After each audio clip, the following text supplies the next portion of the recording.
Halo semua, kembali lagi di podcast Bahasa Indonesia bersama Windah. Podcast ini bisa didengarkan di Spotify, Apple Podcast, YouTube, dan masih banyak platform lainnya. Sebelum kita mulai episode ini, aku mau mengucapkan terima kasih kepada Alex dan Dongwon karena sudah mendukung podcast ini dengan menjadi teman Windah di Patreon.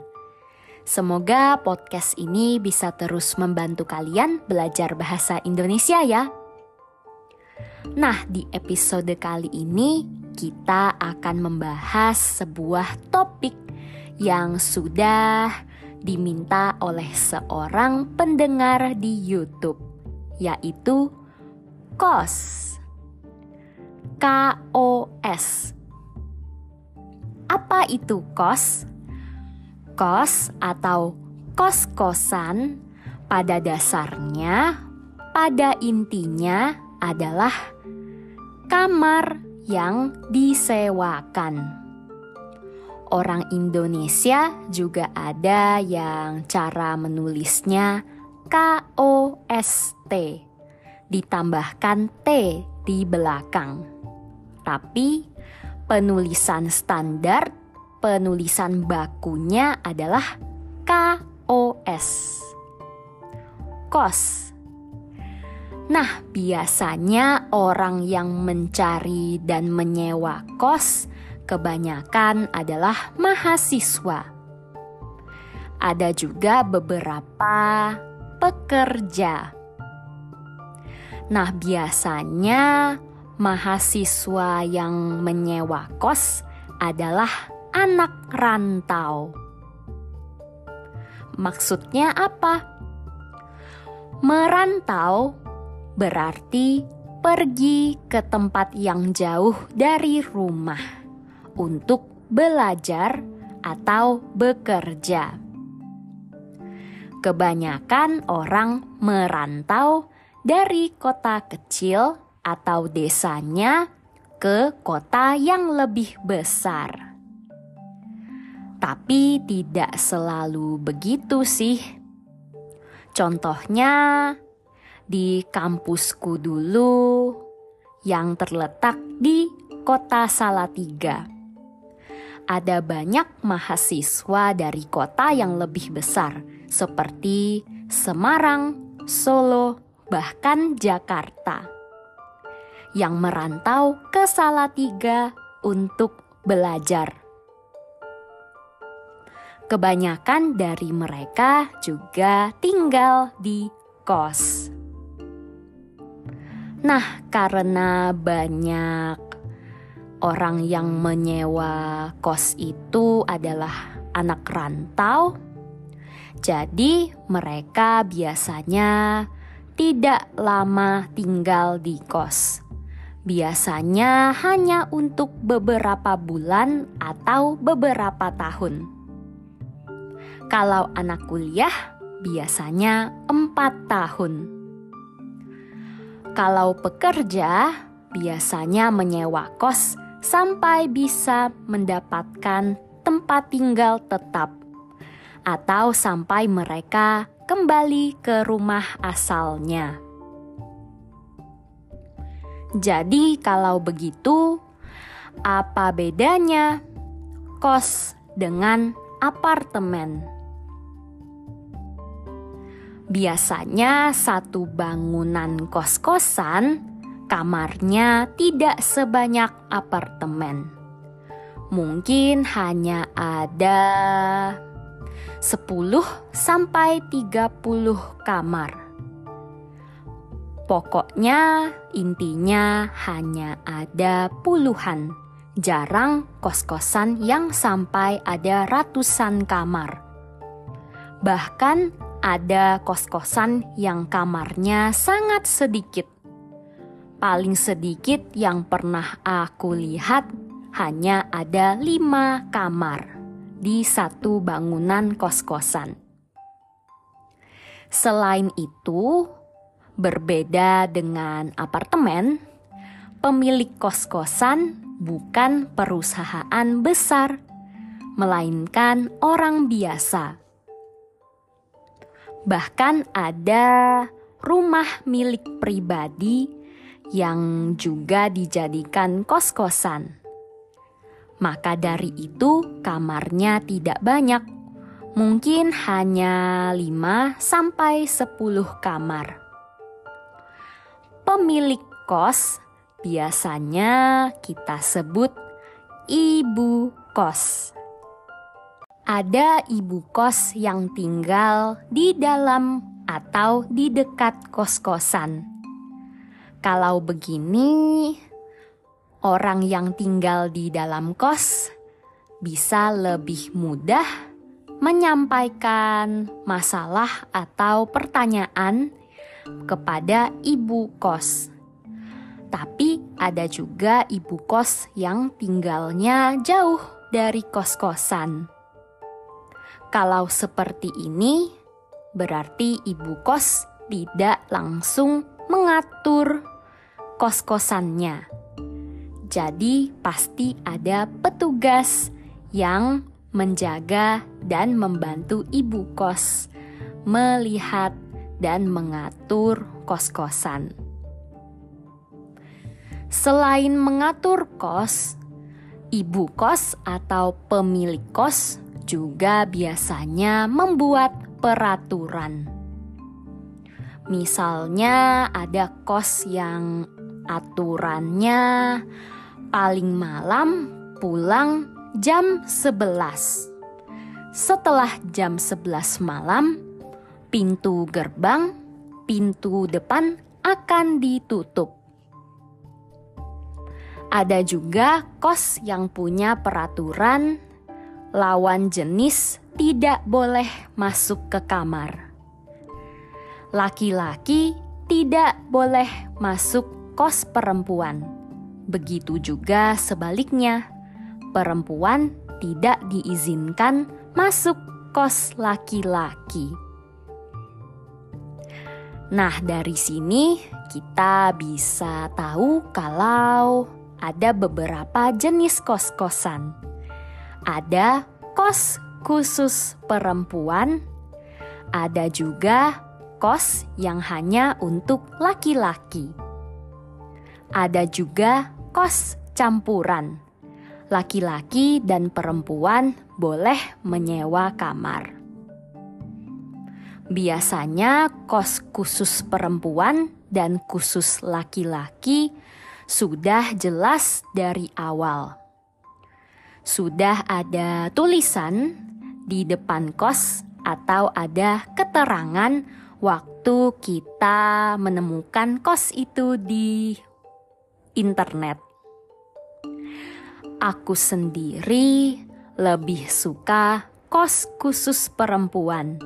Rasanya lebih aman dan nyaman. Nah, kita sudah membahas banyak sekali tentang kos-kosan. Berapa sih harga kos-kosan di Indonesia? Biasanya untuk kos yang 1 kamar 1 orang harganya sekitar 500.000 sampai 2 juta per bulan. Ada beberapa kos-kosan yang mengharuskan kita untuk membayar di awal langsung 3 bulan. Bahkan ada juga yang harus langsung bayar 6 bulan di awal. Itu untuk harga 1 kamar 1 orang. Bagaimana dengan kalau 1 kamar 2 orang? Tentu saja harga per kamarnya lebih mahal.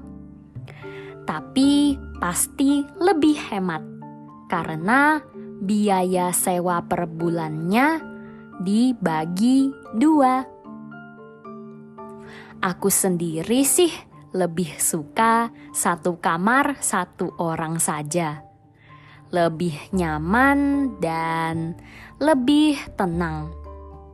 Aku juga suka main ukulele, nyanyi, putar lagu, dan nonton. Masih banyak lagi lah kegiatan yang mungkin agak berisik. Jadi kalau hanya aku sendirian di satu kamar, tidak ada orang lain yang bisa terganggu dengan suara-suaraku. Nah, harga yang aku sebutkan tadi 500.000 sampai 2 juta sangat tergantung lokasi dan fasilitas yang diberikan kos tersebut. Untuk kos-kosan yang terletak di pusat kota, apalagi yang dekat dengan daerah kampus atau daerah perkantoran, pasti harganya lebih mahal. Contohnya di Jakarta, sepertinya hampir semua kos harganya di atas 1 juta. Tapi di Salatiga banyak kos yang harganya sekitar 500 ribuan. Harga atau biaya kos per bulan juga tergantung fasilitas. Fasilitas yang diberikan setiap kos-kosan bisa berbeda-beda. Coba tebak fasilitas apa yang paling umum, yang paling banyak ditemukan di kos-kosan Indonesia? Indonesia adalah negara yang sangat panas. Jadi, banyak orang yang mencari, betul sekali, AC. Kamar kos yang ada AC-nya biasanya biaya per bulannya di atas 1 juta. Termasuk yang di kota kecil sekalipun. Selain AC, fasilitas yang sering dicari juga kamar mandi. Loh, masa kos-kosan tidak ada kamar mandi? Pasti ada. Tapi ada kamar kos yang punya kamar mandi dalam, ada yang hanya kamar mandi luar.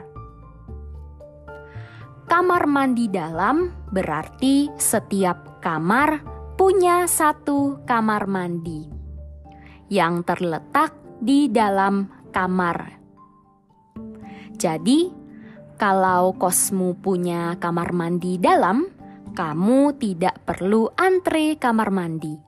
Tidak perlu saling menunggu dengan orang-orang lain. Tentu saja, kos yang punya kamar mandi dalam harganya lebih mahal daripada yang kamar mandi luar. Aku sendiri lebih suka kamar mandi luar karena aku malas sekali membersihkan kamar mandi.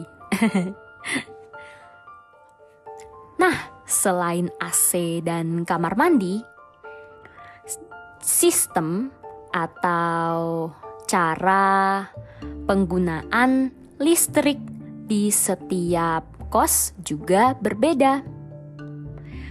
Kebanyakan kos-kosan di kota besar sudah menggunakan sistem token.